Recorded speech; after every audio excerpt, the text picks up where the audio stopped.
In today's video, I'm going to teach you how to create Google Ads custom audience segments. By the end, you'll know exactly where to click, what to enter, and how to quickly review the estimates and insights that help you target the right people.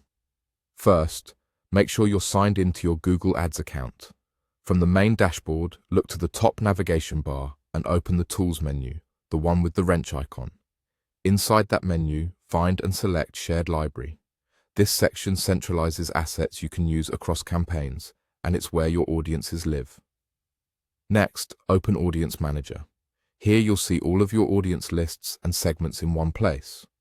Within Audience Manager, choose Custom Segments.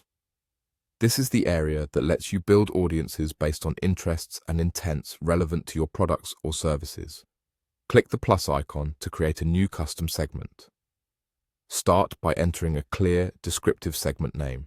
A good naming convention helps you stay organized later, so consider including the theme and intent, like running gear, purchase intent, or small business marketing, research.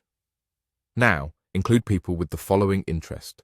This is where you tell Google the kinds of interests or purchase intents that define your ideal customer. Enter your ad interest terms in the field provided. Think about the phrases your audience is actively exploring, such as best running shoes, marathon training, or email marketing software. Keep it relevant and focused. If you're unsure, start with a few strong, closely related terms and refine over time.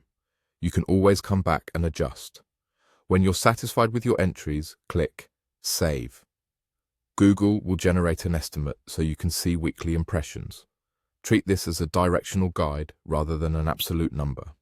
The estimate can vary based on your account's targeting settings, such as location, language, and networks.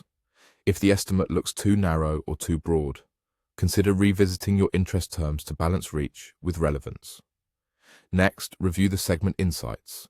You'll see breakdowns such as campaign type compatibility and gender distribution.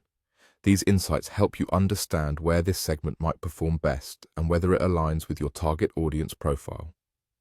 Use them to validate your choices and spot any obvious mismatches. Once you're done reviewing, click Save again to finalize the segment. Your custom audience is now ready and will appear in Audience Manager. From here, you can reference it whenever you set up or edit campaigns and ad groups. That's all it takes to build a focused, intent-driven custom segment in Google Ads.